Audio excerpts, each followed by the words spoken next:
बड़ी बातें इस वक्त की जा रही हैं। जो कुछ हुआ 6 और 7 के बीच में, जब भारत ने मिसाइल दागे और उसका जवाबी रिस्पांस जिस तरह से पाकिस्तान एयरफोर्स ने दिया, इस वक्त दुनिया की नज़रें भी हैं और इंटरनेशनल जरीदों में ये बाकायदा तौर पर छप भी रहा है कि किस तरह से पाकिस्तान और इंडिया की जो कॉन्फ्लिक्ट है उसने एक तरह से केस स्टडी दी है of one of the biggest dog fights in the air. मैं air marshal retired Saeed Khan साहब आपसे आगाज करना चाहूंगी। आप भी ये समझते हैं कि तारीख में इस किस्म की डॉग फाइट नहीं हुई और ये एक बड़ी अच्छी केस स्टडी है जो लोग फॉलो करते हैं, जो जानना चाहते हैं कि किस तरह से टेक्नोलॉजी को और बेहतरीन तरबियत याफ्ता पायलट्स जब इनका मिलाप हो जाए, जो कि पाकिस्तान एयरफोर्स का था, उससे फिर क्या रिजल्ट सामने आ सकते हैं। बिस्मिल्लाहिर्रहमानिर्रहीम। नादिया, सबसे पहले तो आपका शुक्रिया कि आज के प्रोग्राम में आपने इनवाइट किया। आपने जिस चीज की तरफ निशानदेही की है वो पाकिस्तान एयरफोर्स ने इस चीज को असेस कर लिया था तकरीबन 3-4 साल पहले कि 21st सेंचुरी में जो डॉग फाइट है वो is going to be different जो हम 20th सेंचुरी में करते थे। सही, क्योंकि अब ज्यादा पोटेंट जहाज आ गए हैं और ज्यादा पोटेंट मिसाइल आ गए हैं और from close combat the fight is now going to a larger theatre of war. Right. So और BVR missiles they were ruling the world in aviation world in the last decade। सही। अब जो क्या कहते हैं, हम सब के लिए इस चीज को समझने की जरूरत है कि जो परफॉर्मेंस पाकिस्तान एयरफोर्स ने 3 दिन पहले दी है वो इट वाज नॉट लक और the weapons they were flying. Okay, it was pure and pure share professionalism. वो प्रोफेशनलिज्म जो उन्होंने हासिल किया था अनथक ट्रेनिंग से। सही। और ये ट्रेनिंग जो है वो पिछले 2-3 साल से कर रहे थे। ठीक। अब जब भी कोई एक नया वेपन आता है तो उसके काउंटर टैक्टिक्स ऑटोमेटिकली आ जाती। राइट।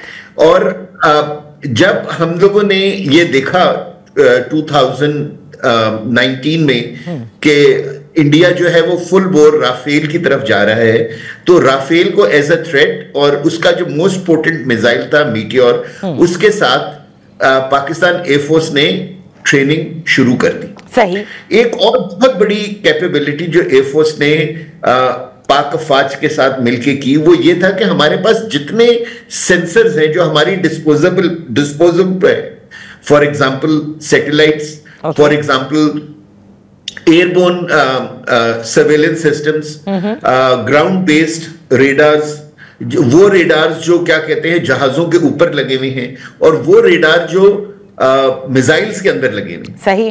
ठीक है ना। इन सब को फ्यूज करके एक पिक्चर बनाई जाए और वो पिक्चर जो है वो हर एक के पास अवेलेबल है और हम एक दूसरे से वो मदद हासिल कर सकते। अच्छा। अब ये जो डॉग फाइट आपने बताई जिसका आप जिक्र कर रही हैं, ये जो है ना, इधर जो मैंने जो सुना है कि ये जो पहले मिसाइल फायर हुआ है वो something as 160 kilometre fire. Okay. और वो फायर भी हुआ है इन द पैसिव मोड। अब इसको जरा थोड़ी सी टेक्निकलिटी अगर आप कहें तो मैं समझा दूं आपको। जी बिल्कुल समझाते हैं, बिकॉज नाजरीन ये जानना चाहते हैं before we move on to actually इस वक्त क्या हो रहा है। बिल्कुल आप बताइए। जी देखिए, जब जहाजों के अंदर ना बड़े पावरफुल रेडार्स लगे हुए होते हैं। सही। और जब रेडार किसी को अपने सामने आने वाले जहाज को लॉक करता है तो उस जहाज को पता चल जाता है कि मुझे डिटेक्ट कर लिया गया है और मैं जो मेरा एनिमी है उसने मुझे लॉक कर लिया है। सही। ठीक है। अब वो अगर वो जहाज उनके रेडार के ऊपर आ रहे हैं तो वो भी उसको लॉक कर लेते हैं और अब दोनों को पता है कि दोनों के पास क्या कैपेबिलिटी है। सो देयरफॉर वो चाहेंगे कि जो मिसाइल फायर करे वो बंदा वो करे जिसके पास ज्यादा लॉन्ग रेंज BVR मिसाइल मौजूद होगा। ओके। ठीक है। ठीक है। तो अगर एक क्या कहते हैं 200 किलोमीटर के ऊपर अगर एक राफेल और एक ये J-10 या JF-17 एक दूसरे के ऊपर मिसाइल फायर करें तो जो पाकिस्तानियों ने जो मिसाइल फायर किया होगा वो तकरीबन 30 सेकंड्स पहले जाके राफेल के ऊपर इंपैक्ट करेगा। ओके, ठीक है। सो ये एक बहुत बड़ी एज हमें हासिल था कि जो PL-15 हमें चाइना ने दिया था, एक तो वो उसकी स्पीड ज्यादा थी मीटियोर से, मीटियोर Mark 4 पे फ्लाई करता है, ये Mark 5 पे फ्लाई करते हैं। अच्छा। और इसकी रेंज भी ज्यादा थी, वो 150 to 200 किलोमीटर तक फायर करता है और ये 200 से 300 किलोमीटर तक फायर करता है। ओके, अब ये जो आपने बात, जो टेक्निकलिटीज बताई और जिस डॉग फाइट का हम जिक्र कर रहे हैं, जिसके ऊपर अब बकायदा इस वक्त मैंने कहा ना कि बैनुल अक़वामी जरीदों के अंदर इस पे बकायदा लिखा जा रहा है, तो मैं जनरल साहब को भी यहाँ शरीक गुफ्तगू करना चाहूंगी। आपने चाइनीज टेक्नोलॉजी का जिक्र किया, JF-17 और 10 का जिक्र किया और मवाजना किया उस मिसाइल टेक्नोलॉजी से जो कि मीटियोर की है, यानी राफेल के अंदर जो है, और आपने जिक्र किया उस BVR का भी। तो जनरल साहब, अब इसका मतलब तो ये हुआ कि जो अब लिखा भी जा रहा है कि now this is a very good case study, जो कुछ हुआ भारत ने जिस तरह से अटैक किया और पाकिस्तान ने जो अपने डिफेंस के अंदर जो काउंटर अटैक किया, कि जो चाइनीज टेक्नोलॉजी है उसने एक तरह से वेस्टर्न प्रोवन वॉरफेयर को शिकस्त दी है। सो ये तो मेरे ख्याल से वेस्टर्न दुनिया के लिए बड़ा अलार्मिंग साइन होगा, एंड ऑल्सो एक अलार्मिंग साइन ये भी होगा कि पाकिस्तान के साथ जिस तरह से चीन खड़ा हुआ है और जिस तरह से पाकिस्तान ने चीन से जितनी टेक्नोलॉजी हासिल की है वॉरफेयर की, उससे तो फिर काफी आसान खता होंगे। जी बिस्मिल्लाहिर्रहमानिर्रहीम। देखिए, सबसे पहले तो जो बिगर इश्यूज हैं उसके ऊपर मैं बात करना चाहूँगा। हमें भूलना नहीं चाहिए कि ओवरऑल उसमें इंडिया के ऑब्जेक्टिव्स क्या थे और क्या वो अभी तक जो कुछ हुआ है उसने कुछ अचीव किया या नहीं। सबसे बड़ा जो ऑब्जेक्टिव था वो पॉलिटिकल ऑब्जेक्टिव था कि वो बिहार में जो कि अक्टूबर में या नवंबर में इलेक्शन होने जा रहे हैं, वहां पे जीतना चाह रहे थे क्योंकि वहां पे उसकी बहुत कम पॉपुलैरिटी थी। राइट। उसके बाद जो है उनका एक लॉन्ग टर्म एम ये भी था कि नेहरू ने इंडिया को 17 साल उसके ऊपर हुकूमत की, और क्योंकि इंडियन कॉन्स्टिट्यूशन में कोई टर्म्स का वो नहीं है कि कितने टर्म जो है प्राइम मिनिस्टर वहां पे रह सकता है गवर्नमेंट में, तो ये he is actually working for a third term, and some people say कि वो तो he wants to become the king of India, फरमान रवा बनना चाहता है। अच्छा जी। उसके बाद ऑब्वियसली दूसरे जो रिलेटेड उसके ऑब्जेक्टिव थे कि पाकिस्तान के ऊपर, कश्मीरियों के ऊपर, इंडियन मुसलमानों के ऊपर हर चीज का ब्लेम लगाया जाए, इसलिए कि वो इंडिया का एक डिफॉल्ट मोड था और अभी भी है। एंड फाइनली वो एक कॉजेस बेलाय क्रिएट करना चाह रहा था अपने एक मैनिफेस्टो में, जो उन्होंने कहा था कि हम पाकिस्तान का पानी बंद करेंगे जी। तो ये सारी चीजें अभी तक जो उनको लॉसेस हुई हैं, देखिए आई वुड से कि PF ने जितना कुछ अभी तक किया है, I think hats off to them, कि आई थिंक अभी तक कम से कम आई वुड से कि अगर आप देख ले कि 5 जेट एयरक्राफ्ट थे और 2 UAVs जो कि कॉम्बैट UAVs थे, उनको मिला के तकरीबन ओवर $1 बिलियन का एक तो वो लॉस हुआ है। उसके बाद अभी जो ग्राउंड फोर्सेस ने उनके 30-35 जो ड्रोन इजरायली वर्जन के जो गिराए हैं, that is about $2 million. Sir 77 गिरा दिए टोटल 77 जी। तो obviously then it is much more, $3 to $4 million उसका है। जो नुकसान LOC के ऊपर उनको पहुंचाया गया है, वो that can also be measured. तो आई एम श्योर कि अभी तक इंडियन लोगों को, इंडियन पॉपुलेशन को, पॉलिटिशियंस को, मीडिया को पता चला होगा कि क्या वो ये ऑब्जेक्टिव अचीव कर सकते हैं या नहीं। The answer is clearly no. देखिए, अभी तक इंडिया ने जो कुछ भी किया है उसका even an iota of evidence भी ना हमें दिया है ना दुनिया को भी दिया है। और वो जो इंटरनेशनल कम्युनिटी और पाकिस्तान ने उनको ऑफर किया था कि आप एक न्यूट्रल इन्वेस्टिगेशन करवाएं, वो भी नहीं करवा रहे, इसलिए कि उसमें खुद इन्वॉल्व है। अच्छा, और खुद तो अपनी इन्वेस्टिगेशन वो कैसे करेंगे? तो देखिए जनरल साहब, एक चीज मैं आपसे यहाँ पे खत्ता कलामी के लिए माफी चाहूंगी। देखिए जो कुछ हजीमत का सामने वो दुनिया के सामने, क्योंकि जो कुछ पाकिस्तान कर रहा है, वो ड्रोन्स भी जो हम गिरा रहे हैं वो दिखा भी रहे हैं उसका मलबा। अनलाइक इंडियन मीडिया जो कि एक फेक मशीन, फेक प्रोपेगेंडा कर रहा है, फेक न्यूज मशीन बन चुका है, गढ़ बन चुका है।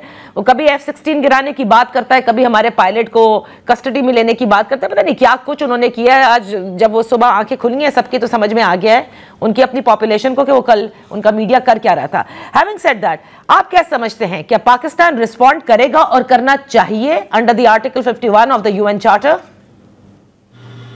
जी हाँ, पहले तो मैं थोड़ा सा जो कुछ आपने कहा उसके ऊपर कमेंट करूं कि देखें, वो वर्ल्ड वॉर 2 में गोएबल्स था ना, वो हिटलर का वो प्रोपेगेंडा मिनिस्टर था, और उसकी टेक्निक ये थी कि झूठ को बार बार दोहराया जाए, इतना दोहराया जाए कि वो सच लगने लगे।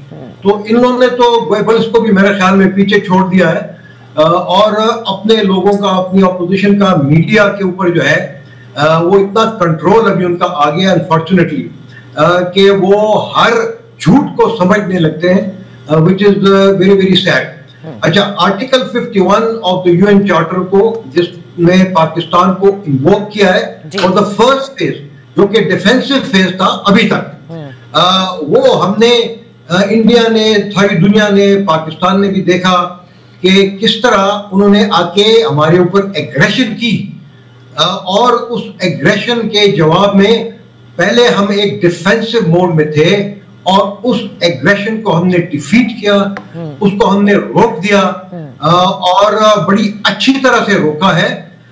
और इसमें मेरे ख्याल में एक एग्जेम्पलरी किस्म की उसमें कोऑपरेशन थी तमाम सर्विसेज की, particularly Pakistan air force and Pakistan army.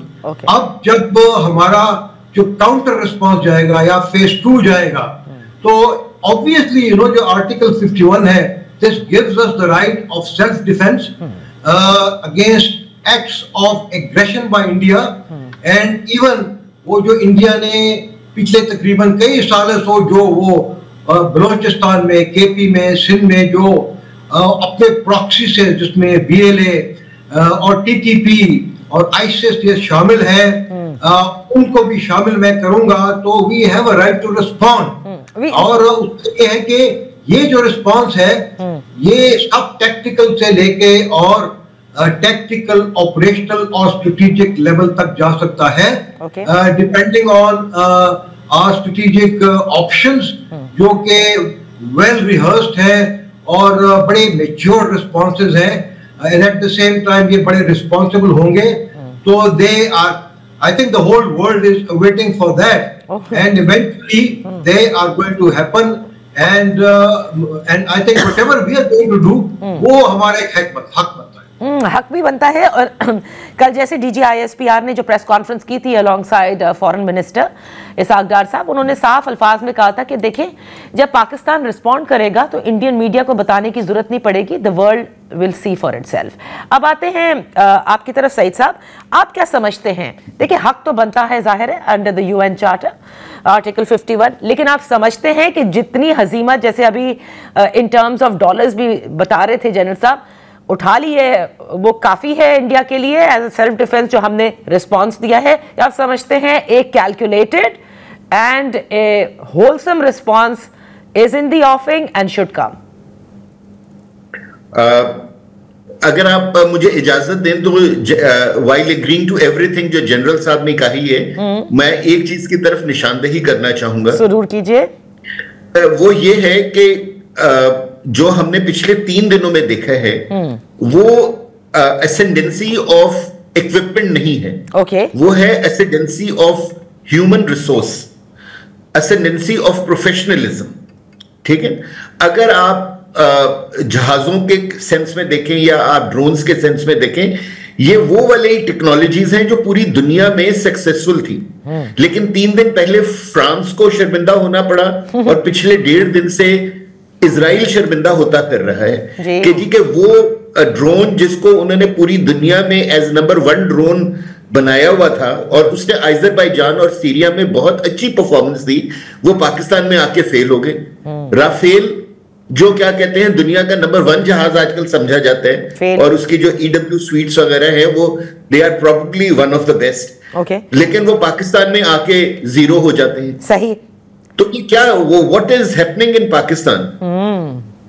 हाँ, सो अगर आप इसको क्रिटिकली देखें तो it is the way Pakistani defence forces have reacted to these technologies.